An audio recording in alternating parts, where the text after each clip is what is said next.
Bonjour à tous, les équipes de la CPAM sont ravies de vous accueillir pour ce webinaire intitulé Mieux connaître le dépistage du cancer du sein.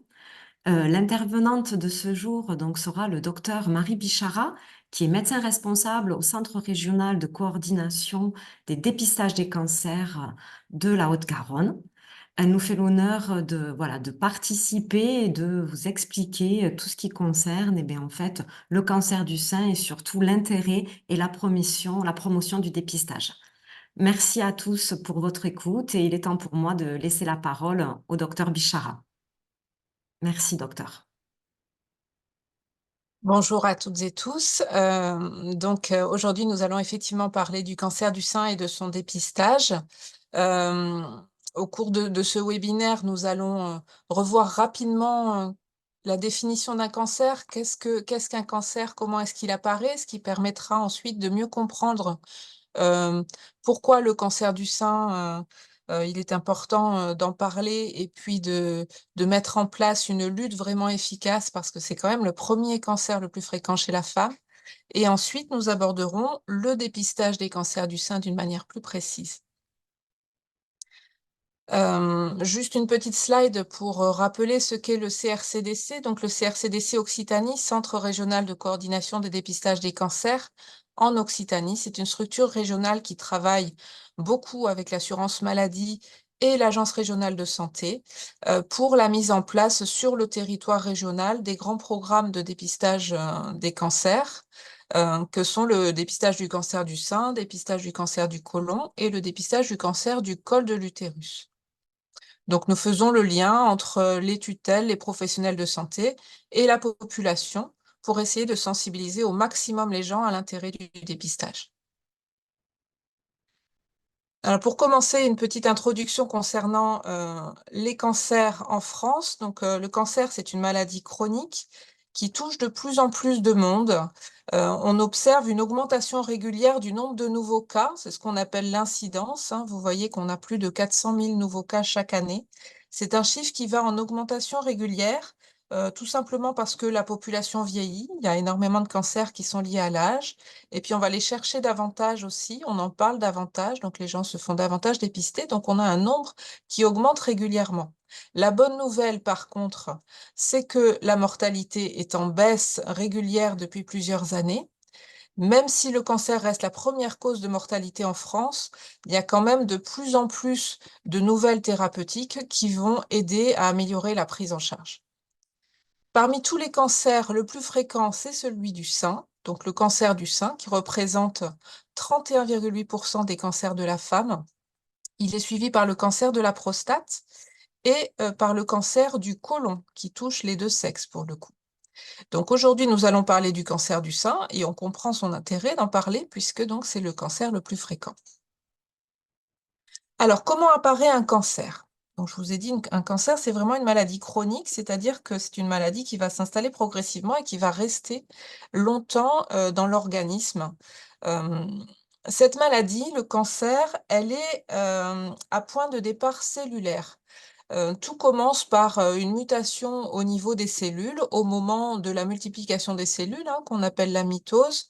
On va observer une mutation au niveau de l'ADN des cellules, et donc ces cellules, au lieu de se reproduire à l'identique, vont donner naissance à des cellules qui vont être différentes et surtout qui vont perdre leur faculté à mourir. Et du fait qu'elles vont perdre cette faculté à mourir, ces cellules donc vont devenir immortelles et se multiplier à l'infini.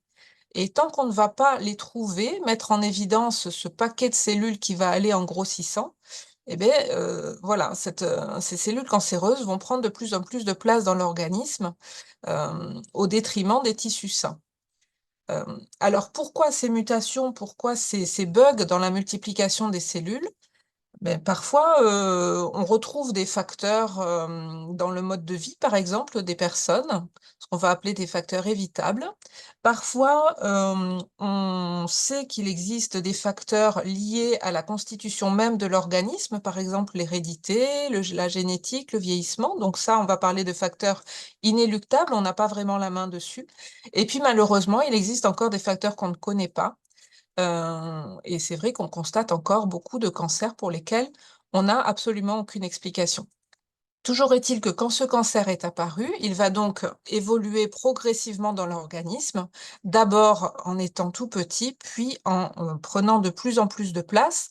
Tant qu'on ne l'a pas trouvé, il va avoir donc cette tendance à grossir au détriment de ce qui se passe autour, avec tout d'abord une évolution à l'intérieur des tissus de l'organe, et puis si on le laisse évoluer, il va avoir tendance à grignoter ce qu'on va appeler grossièrement la paroi des tissus pour aller ensuite envahir les vaisseaux avoisinants, que ce soit les vaisseaux lymphatiques ou des vaisseaux sanguins, ce qui va permettre l'extension du cancer à distance de l'organe initial. On va parler d'un envahissement des ganglions et donc d'une extension régionale. Et si jamais les cellules cancéreuses tombent dans la circulation sanguine, le cancer va pouvoir se diffuser beaucoup plus à distance. On va parler de métastase. Donc rien qu'avec ce schéma, on se rend compte que plus on va agir tôt dans la détection et la prise en charge du cancer, plus on sera efficace et moins on aura besoin de taper large, entre guillemets. Et c'est là qu'on va parler des différents niveaux de prévention du cancer. En fait, contre un cancer, on peut essayer d'agir de plusieurs façons. La première façon, c'est essayer d'agir sur les facteurs de risque. Donc les facteurs de risque, ce sont ces fameux facteurs qui vont provoquer la modification des cellules normales vers des cellules cancéreuses. Alors, qu'est-ce qu'on peut faire pour lutter contre ces facteurs de risque? Déjà, il faut les connaître, ces facteurs, et ensuite, on va essayer d'éviter d'adopter ces facteurs de risque dans notre vie quotidienne. C'est ce qu'on va appeler la prévention primaire. Et donc, l'objectif de la prévention primaire, ça va être d'éviter l'apparition du cancer. Et on sait que, en luttant contre les facteurs de risque, on peut éviter environ 40 des cancers, ce qui est déjà beaucoup. On comprend quand même qu'on ne peut pas lutter contre tous les cancers de cette façon-là, donc il existe une autre façon de se protéger qui vient en complément de la première, qu'on va appeler la prévention secondaire. Donc là, l'objectif de la prévention secondaire, ça va pas être d'éviter le cancer, ça va être, si le cancer est déjà là, on va essayer de le repérer le plus précocement possible, à un stade où il n'est pas encore trop développé dans l'organisme. Et on sait que les cancers, au tout début de leur développement, ils ont une phase silencieuse qui est plus ou moins longue. Hem et donc lors de cette phase silencieuse, il y a aucun symptôme. Extérieurement, on a l'impression que tout va bien. Sauf que, si on fait quelques examens d'investigation, de dépistage, on pourra mettre en évidence ce cancer à son stade encore silencieux. Donc c'est ce qu'on va appeler la prévention secondaire et c'est là que s'inscrit le dépistage des cancers. L'objectif ne va pas être donc d'éviter le cancer, mais plutôt d'en diminuer la gravité en le prenant en charge de façon la plus précoce possible. Et puis ensuite, si jamais on n'a pas réussi à mettre en évidence ce cancer à ce stade-là, eh beh, on réagira au moment de l'apparition des symptômes. Et là, donc, le dernier type de prévention, ça va être la prévention tertiaire, dont l'objectif va être d'optimiser la prise en charge une fois le diagnostic posé. Donc aujourd'hui, nous allons parler prévention primaire, mais surtout prévention secondaire du cancer du sein.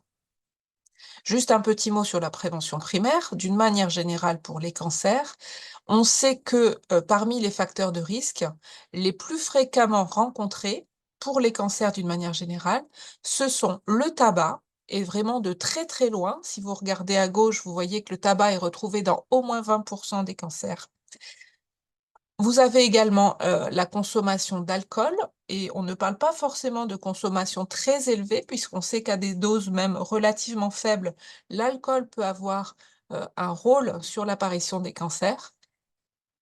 Vous avez également les facteurs alimentaires et on sait que l'alimentation déséquilibrée, va, générer aussi un surrisque quant à l'apparition des cancers et ensuite on retrouve le surpoids, l'obésité et ensuite, encore après, quelques infections et puis vous voyez donc d'autres facteurs qui suivent derrière, mais à un degré vraiment moindre.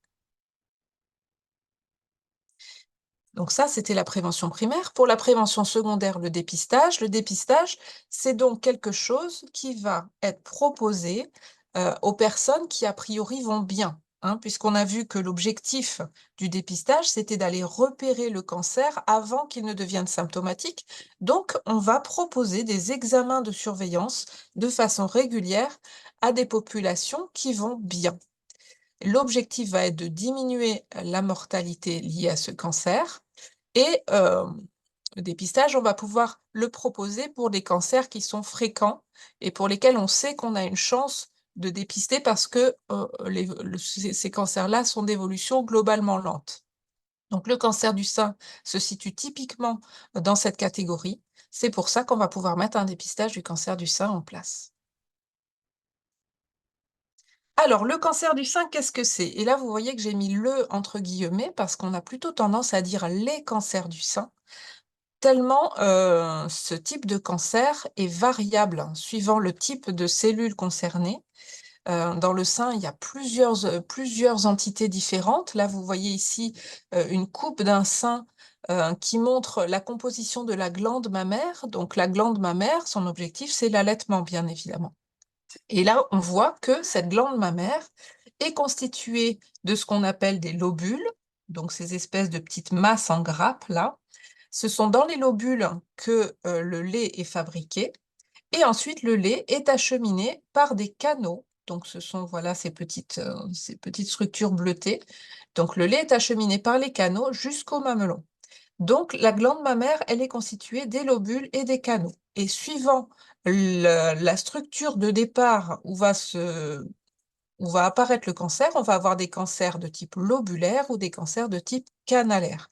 Et ensuite, il va y avoir différents degrés d'agressivité de la tumeur, différents types de cellules avec la présence de récepteurs ou pas. Et donc, tout ça va constituer euh, un type de cancer qui va être assez variable et qui va être, pour le coup, plus ou moins facile à prendre en charge.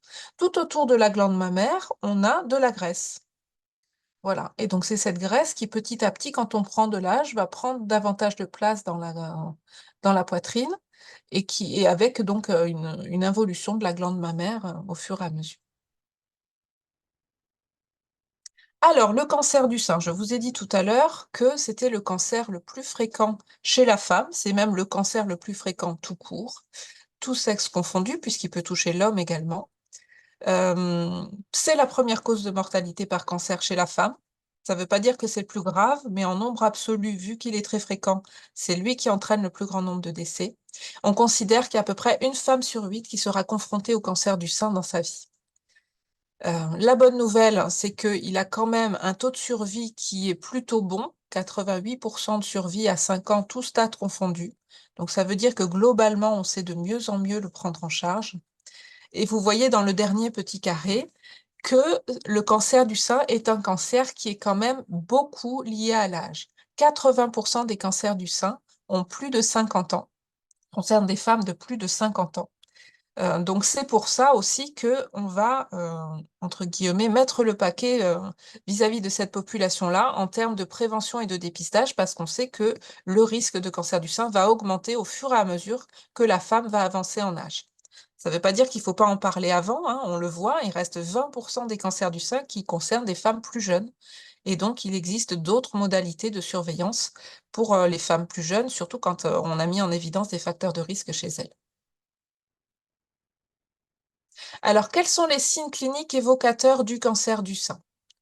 Donc là, on n'est pas du tout dans la prévention, on n'est pas non plus dans le dépistage, on est dans plutôt la phase de diagnostic, juste pour que tout le monde sache à peu près qu'un cancer du sein peut se manifester de plusieurs façons, une fois qu'il commence à provoquer des symptômes.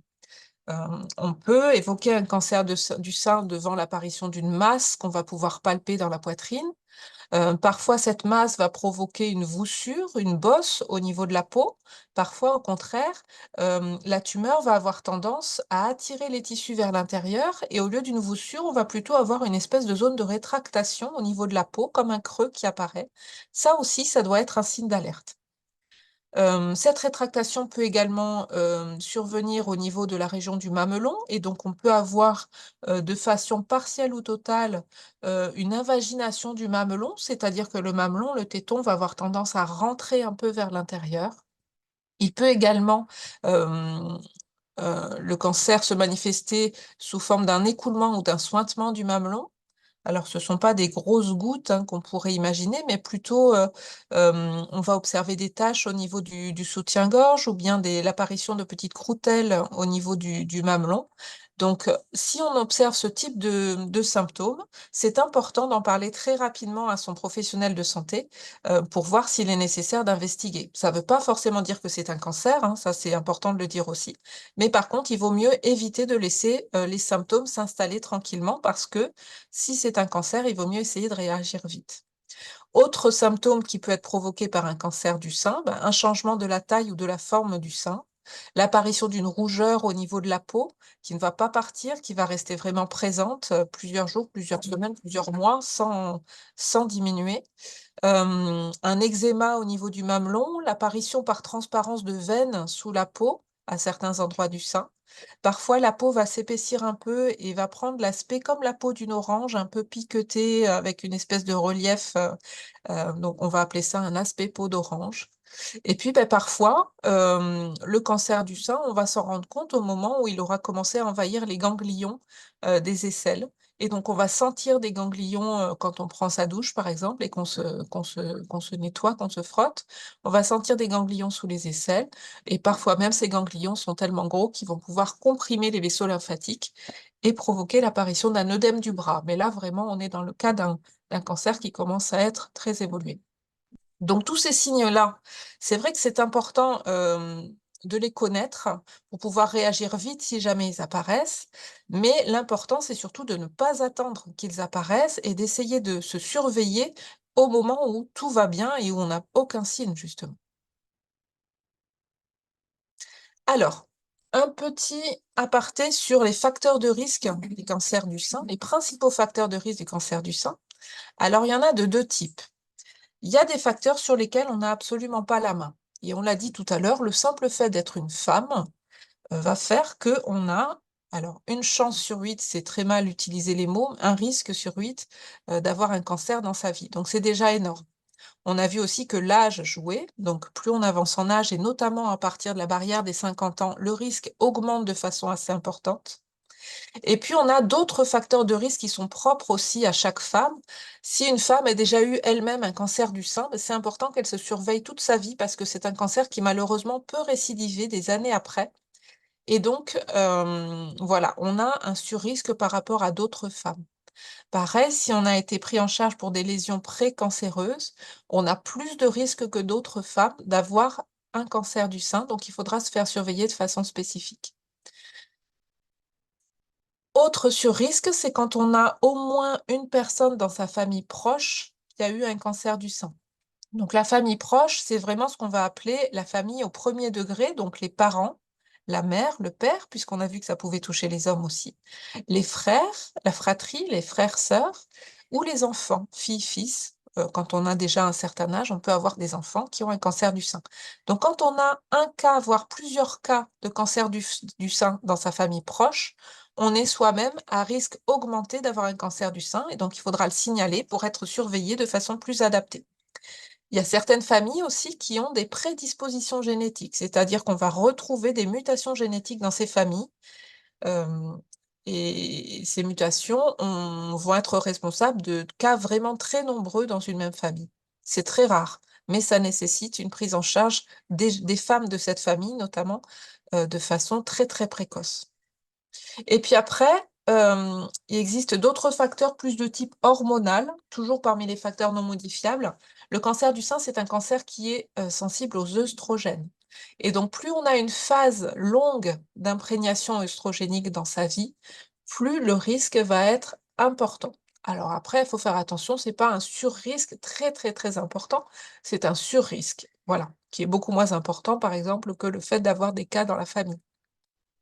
Donc une imprégnation œstrogénique, plus longue, ça va être quoi? Ça va être une femme qui aura eu une puberté précoce, par exemple, ou bien une ménopause tardive. Et puis on a encore un autre, facteur sur lequel, malheureusement on ne peut pas jouer, c'est si on a été traité au niveau thoracique par, de la radiothérapie, des rayonnements ionisants. On sait que les rayonnements à très forte dose peuvent augmenter le risque de cancer de sein. Donc ça, ce sont des facteurs non modifiables et malheureusement, bah, quand on les a, on n'y peut pas grand-chose, à part être conscient, qu'il faut se surveiller un petit peu plus. Pour le cancer du sein, il existe également des facteurs sur lesquels on va pouvoir jouer, qui sont directement liés à notre mode de vie. On sait par exemple que la consommation d'alcool, même si elle n'est pas très importante, va augmenter le risque de cancer du sein, de même que la consommation tabagique. Le surpoids, l'obésité, et notamment en période post-ménopause, vont également être un facteur de risque, de même que l'inactivité physique. C'est pour ça qu'on va essayer de promouvoir au maximum, à travers les actions Octobre Rose, la marche, le sport, le fait de bouger tout simplement. Tout ça, c'est vraiment très important de prendre ces habitudes-là parce qu'on sait que ça va protéger contre les cancers et notamment contre le cancer du sein. Toujours pour les questions hormonales, le fait d'avoir une première grossesse tardive ou pas de grossesse du tout, alors c'est pas toujours un choix, on est bien d'accord, hein, ça va également jouer un petit peu sur le risque, de même que la prise de certaines hormones, donc certains traitements de la ménopause, notamment si on a d'autres facteurs de risque associés. Ces traitements de la ménopause risquent de potentialiser un petit peu la survenue de cancer du sein. Voilà, donc ça, c'est un balayage assez rapide des facteurs que nous connaissons. Il en existe malheureusement d'autres, probablement qu'on ne maîtrise pas, qu'on ne connaît pas. Mais en tout cas, on peut quand même en tirer quelques enseignements, et notamment sur qu'est-ce qu'on peut faire pour essayer de se protéger au maximum contre le cancer du sein. Donc, si on reprend la prévention primaire, on va essayer de jouer contre tous les facteurs de risque évitables, donc essayer d'avoir une alimentation la plus équilibrée possible, promouvoir l'activité physique de façon régulière, essayer de maintenir un poids santé, un poids de forme, limiter au maximum la consommation d'alcool, éviter totalement le tabac. Et on sait aussi, les études ont montré, qu'un allaitement prolongé peut être un facteur protecteur du cancer du sein. Donc comme j'aime, à le rappeler, c'est pas pour ça qu'on choisit d'allaiter son bébé. Mais bon, beaucoup de femmes se posent la question: «Est-ce que ça protège ou pas?» Oui, ça protège, mais par contre, il faut allaiter pendant au moins 6 mois de façon continue son enfant. Ça, c'était pour la prévention primaire. Et en prévention secondaire, qu'est-ce qu'on peut faire contre le cancer du sein? Déjà, ce qui est important, c'est de bien connaître ses antécédents familiaux. Être capable d'indiquer à son médecin si on a eu des cas dans la famille de cancer du sein, s'il y a des cas vraiment regroupés, si ces cas sont arrivés très jeunes ou pas. Être capable de parler un peu des différentes éventuelles, interventions qu'on a eues, au niveau des seins et cetera. Tout ça, ça va permettre, à son médecin, à son gynéco, à la sage-femme d'adapter le rythme de surveillance, l'âge de début de la surveillance aussi, pour être vraiment, le plus adapté, à chaque cas. Ce qui est recommandé pour toutes les femmes, c'est de prendre l'habitude, dès l'âge de 20-25 ans, de se faire examiner les seins par un professionnel de santé une fois par an. Donc le professionnel de santé, encore une fois, ça va être le gynéco, le médecin généraliste ou bien une sage-femme. Ce qui est également recommandé, je saute la ligne sur l'autosurveillance, j'y reviendrai très rapidement. Ce qui est également recommandé, c'est à partir de l'âge de 50 ans, de faire un examen de dépistage tous les 2 ans par mammographie, quand on n'a pas de facteur de risque.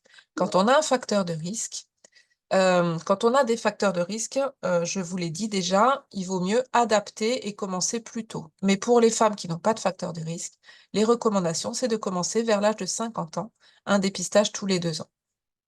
Et puis après, ce qu'on peut rajouter, ça fait pas du tout partie des recommandations, mais on peut apprendre quand même à le faire, c'est apprendre à se regarder les seins pour être capable de réagir si jamais un des symptômes qu'on a décrits tout à l'heure, apparaît. Donc c'est ce qu'on appelle l'autosurveillance des seins. On peut commencer à le faire très tôt. Ça sera d'autant plus efficace si on le fait après la ménopause, parce que les seins sont plus stables et plus faciles à examiner. Heu et donc voilà, tout ça, ça va en complément des recommandations d'examen clinique et de dépistage par mammographie. Voilà, donc là maintenant, si on fait un zoom sur le dépistage des cancers du sein, à quoi ça va servir? Donc ça, déjà, je pense que vous l'avez à peu près compris. Ça va servir à repérer un éventuel cancer à un stade où il n'est pas encore trop, trop, trop envahissant. D'une manière générale, les cancers du sein, ça évolue progressivement. Je dis d'une manière générale parce qu'il existe toujours des exceptions et certains cancers vont être beaucoup plus agressifs que d'autres et vont avoir une évolution très rapide. Mais d'une manière générale, son évolution est plutôt lente.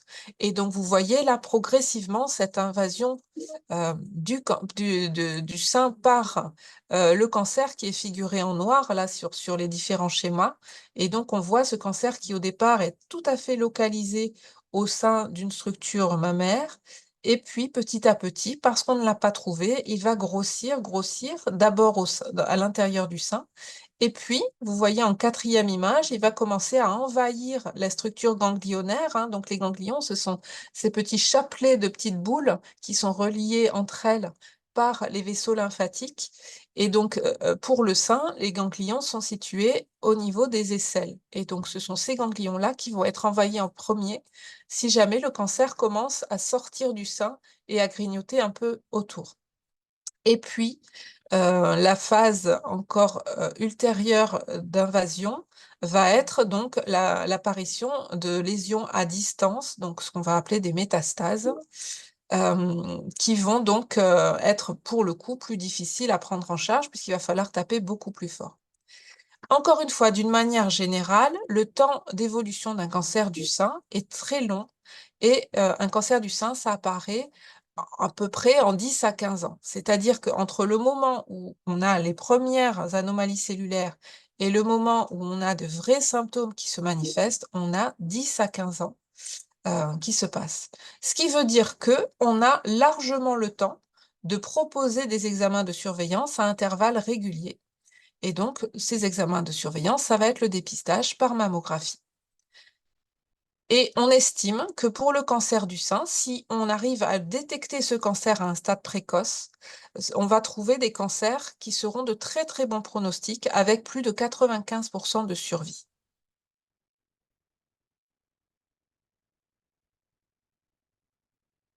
Alors, juste pour reprendre très rapidement, quel type de dépistage est approprié pour qui? Donc, je l'ai déjà un petit peu balayé tout à l'heure, je vais juste le redire très rapidement. En gros, on définit à peu près 3 catégories de femmes. La plupart des femmes vont être dans la catégorie qu'on va appeler à risque moyen, c'est-à-dire ce sont des femmes qui n'ont pas de symptômes, qui a priori n'ont pas d'antécédents dans leur famille proche, n'ont pas non plus d'antécédents personnels tels qu'on les a vus tout à l'heure, qui vont augmenter leur risque de cancer du sein. Et donc ces femmes-là, on va considérer qu'elles sont à risque moyen et on va pouvoir leur proposer le dépistage organisé, donc à partir de l'âge de 50 ans. Et puis vous avez les femmes qui sont à risque plus élevé. On l'a vu, vous avez la catégorie de femmes à risque simplement élevé, entre guillemets. C'est quand on a des antécédents personnels, soit même de cancer du sein, ou des antécédents dans la famille, ou des antécédents d'irradiation thoracique. Là, voilà, on passe dans une catégorie de risque supérieur, et donc il faudra commencer le dépistage plus tôt et à un rythme plus fréquent. Et puis vous avez les femmes à risque très élevé, donc ça, ce sont celles chez qui on a pu mettre en évidence des mutations génétiques dans la famille et aussi sur elles. Et là, il faudra vraiment taper plus fort en termes de surveillance parce que il faudra proposer très probablement une enquête génétique à toute la famille. Voilà, donc les 2 dernières catégories ne relèvent pas du dépistage organisé, elles relèvent d'un suivi spécifique, voire d'une consultation oncogénétique si on est dans la 3e catégorie. Et donc le dépistage organisé ne concerne que les premières femmes, c'est-à-dire celles à risque moyen qui ne sont a priori ni symptomatiques ni porteuses de facteurs de risque. Donc ces femmes à risque moyen, qu'est-ce qu'on va leur proposer? On va leur proposer, à partir du moment où elles sont dans la tranche d'âge 50-74 ans, on va les inviter à réaliser tous les 2 ans une mammographie accompagnée d'un examen clinique par le radiologue. Donc le radiologue va prendre le temps d'examiner les seins pour vérifier qu'il n'y a pas une anomalie visuelle ou à la palpation. Et ensuite, donc, il va y avoir le complément par la mammographie qui va permettre de vérifier à l'intérieur du sein s'il n'y a pas déjà des lésions qui sont en train d'apparaître. L'échographie ne sera là qu'en complément si elle est jugée utile par le radiologue. Et ce qui est par contre est spécifique du dépistage organisé, c'est ce qu'on va appeler la seconde lecture des clichés. Je vais y revenir juste après. Voilà, et donc bien sûr, en complément de ce dépistage organisé, encore une fois, on recommande à partir de 20-25 ans de se faire examiner les seins une fois par an. par un professionnel de santé. Alors, comment ça se passe concrètement pour le dépistage organisé? Je laisse la parole à Laetitia qui va expliquer un petit peu les invitations. Donc, merci. Comme vous le présentez, donc le docteur, on voit l'intérêt de mettre en œuvre cette démarche de dépistage organisé. Donc, l'assurance maladie, pour ça, à partir de 50 ans, vous envoie une invitation et cela tous les 2 ans. Donc, vous recevez une invitation chez vous par courrier ou sur votre compte Amélie. À ce moment-là, quelquefois, on ne sait pas si on appartient dans le cas du dépistage organisé ou dans le cas du dépistage individuel. Donc, du coup, vous avez moyen de vérifier si vous avez, du coup, des facteurs de risque parce que vous avez un auto-questionnaire, du coup, avec cette invitation. Donc, dans le premier cas de figure, il n'y a pas de facteur de risque, donc vous êtes bien éligible au dépistage organisé et avec donc ce courrier, vous prenez rendez-vous pour une mammographie. Vous y allez avec votre invitation et du coup, là, vous réalisez l'examen de mammographie. Puis, tous les 2 ans, vous allez recevoir cette invitation. Du coup, à partir de la deuxième année, n'hésitez pas à retourner avec vos anciens clichés. Comme ça, on est vraiment dans un accompagnement et dans un parcours. A contrario, après avoir rempli l'auto-questionnaire, si il s'avère avec les réponses qu'il y a un facteur de risque, là, du coup, il faut renvoyer le questionnaire à l'assurance maladie. Donc, sur le courrier, tout est bien indiqué pour que justement, vous ne soyez plus réinvité tous les 2 ans et que vous rentrez bien dans un parcours de dépistage individuel. Car si vous avez des facteurs de risque, surtout, il faut aller voir votre médecin qui, lui, mettra en place un accompagnement plus spécifique à ce que vous aurez repéré avec cet auto-questionnaire. Alors, ça ne veut pas dire qu'il y a un cancer, mais ça veut dire, comme l'expliquait le docteur Bichara, qu'il y a du coup un accompagnement au plus près de votre situation. Donc, en résumé, pas de facteur de risque. Tous les 2 ans, vous recevez une invitation qui vous permet d'aller faire une mammographie qui est prise en charge en 100% par l'assurance maladie. Si après l'auto-questionnaire, il y a éventuellement un facteur de risque, vous consultez votre professionnel de santé qui met en place avec vous un dépistage dit individuel. Voilà le schéma. Donc, c'est important des réceptions voilà, de l'invitation, d'en prendre en compte, de prendre rendez-vous pour pouvoir avoir cet examen-là. Et comme le disait le docteur Bichara, on voit que c'est voilà, un cancer qui évolue. Donc, au plus tôt, on peut déceler quelque chose, au plus tôt, ben, du coup, les personnes ben, sont prises en charge et tout se passe du mieux possible. Voilà dans les grandes lignes, d'où l'intérêt du dépistage. Voilà, donc je me permets d'insister sur la nécessité de bien remplir le verso du questionnaire et de tenir les organismes qui vous invitent au courant de votre situation de santé. Euh, Comme ça, déjà, on arrêtera de vous embêter avec les invitations si jamais vous n'êtes pas concerné. Et puis surtout, ça permet voilà, de vous proposer, comme disait Laetitia, la prise en charge la plus adaptée. Donc là, on a un petit schéma qui récapitule un petit peu ce qui vient d'être dit. Imaginez que vous êtes dans cette population cible, donc une femme entre 50 et 74 ans, donc je suis éligible pour le dépistage organisé, en tout cas a priori. Je reçois l'invitation de la part de l'assurance maladie.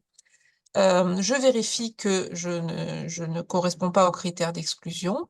Et si tout est bon, je prends l'invitation pour me rendre au centre d'imagerie qui me paraît le plus approprié autour de chez moi. Je prends rendez-vous pour faire une mammographie. Je n'oublie pas d'apporter mes anciens clichés. Et ce qui se passe, c'est que votre radiologue, quand vous aurez fait votre mammographie, va vous donner votre résultat. Si jamais la mammographie a montré des anomalies, une prise en charge va vous être proposée immédiatement et donc la démarche du dépistage s'arrête ici, en tout cas pour cette fois-là. Si jamais la mammographie est normale, il ne va pas vous rendre vos clichés directement. Les clichés vont être adressés par le radiologue à notre structure, le CRCDC, dans laquelle va être organisée une seconde lecture des clichés. Donc, vos clichés de mammographie vont être relus par un second radiologue qui est considéré comme expert parce qu'il a l'habitude de ces relectures. Et donc, il va vérifier que, effectivement, la première mammographie, votre mammographie est bien normale. La plupart du temps, il va être d'accord avec le premier radiologue et donc vous allez recevoir un résultat comme quoi tout va bien et vous serez réinvité 2 ans plus tard. Mais il arrive que, sur certains cas, le second radiologue estime qu'il faut faire un examen complémentaire pour, vérifier parce qu'il a un petit doute sur une petite zone un peu floue. Parfois même, heu, parfois même le second lecteur, va franchement être en désaccord et dire: «Beh non, moi j'ai besoin qu'on fasse une biopsie parce que là, j'ai un gros doute sur cette lésion-là». Alors c'est de plus en plus rare, hein, puisque maintenant les installations mammographiques sont de meilleure qualité qu'avant, mais la seconde lecture permet malgré tout de récupérer comme ça certains cas de cancer qui n'avaient pas été repérés, en première lecture. Donc ce système-là ajoute une sécurité supplémentaire à la démarche de dépistage. Quoi qu'il arrive, il y a quand même donc un certain nombre d'avantages à ce dépistage organisé. Le premier avantage, bah, c'est qu'on va y penser pour vous. C'est-à-dire qu'on va toujours prendre en compte la date de votre dernière mammographie pour vous proposer, un nouvel examen 2 ans plus tard. Donc pas besoin de réfléchir à: «Quand est-ce que c'était mon dernier examen?» Non, là c'est bon. Normalement, tout est bien calé pour que, vous puissiez être réinvité à intervalles réguliers. Le deuxième avantage, ça a été dit juste avant, c'est que ce dépistage organisé est pris en charge à 100 par l'assurance maladie. Hem, donc ça va permettre à toutes les femmes, même celles qui sont, hem, dans des difficultés, d'ordre, en termes de couverture, qui n'ont pas de mutuelle, elles vont pouvoir profiter de ce dépistage-là. Et le troisième avantage, c'est bien sûr la double lecture des clichés qui va permettre donc une meilleure assurance qualité. Voilà, donc nous avons à peu près fait le tour de ce qui concerne le dépistage organisé des cancers du sein et de son intérêt. On espère que vous aurez obtenu des réponses, par rapport à vos éventuelles, interrogations. Si vous souhaitez aller plus loin, dans vos recherches concernant le cancer du sein, voici quelques liens qui peuvent être utiles, à la fois sur le site de l'Institut national du cancer, le site de l'assurance maladie et vous avez également d'autres informations sur le site du CRCDC, heu pour ce qui concerne le dépistage et mammographie et vous avez également sur ces 3 sites des informations sur les autres cancers et sur les autres dépistages. Donc n'hésitez pas à aller les consulter et d'une manière générale, si vous avez des soucis pour recevoir votre invitation, si vous ne l'avez pas reçue, si vous vous demandez quand est-ce qu'elle va vous être adressée, donc maintenant ce sont les caisses d'assurance maladie qui vous les envoient. Donc vous avez ici les numéros de téléphone auxquels vous pouvez les joindre actuellement et si jamais vous avez d'autres, questions concernant l'organisation du dépistage, vos résultats et cetera, surtout vous n'hésitez pas, vous pouvez joindre le CRCDC. Le numéro est également indiqué ici. Voilà, je pense qu'on va pouvoir s'arrêter là. Je rends la main à Laetitia Lorac. Ben, merci docteur Bichara, ben, pour la qualité de votre intervention. Ben, j'espère à tous qu'on vous aura montré l'intérêt, ben, voilà, de prendre aussi ce petit temps pour soi dans le cadre de ce dépistage organisé. Donc, ben, voilà, on espère que ce webinaire vous a plu. N'hésitez pas à le faire connaître autour de vous. Et encore merci docteur pour votre intervention. On vous souhaite une bonne journée et puis merci à tous de nous avoir écoutés. Merci, au revoir. Et au revoir.